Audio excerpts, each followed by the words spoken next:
Forex Indicators Lesson 8, Forex Parabolic SAR. Parabolic SAR is a trend-following indicator which consists of dots above and below the price. Dots above the price show that the price is trending down. Dots below the price indicate that the price is trending up.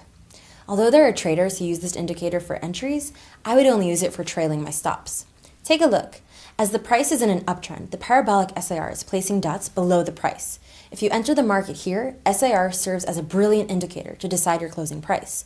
All you need to do is to monitor the indicator when SAR is placing the dots above the price, indicating a start of a retracement. If SAR makes only 2 dots before flipping below the price again, it shows that the recent price trend was no more than a pullback, in which case you should leave your trade open.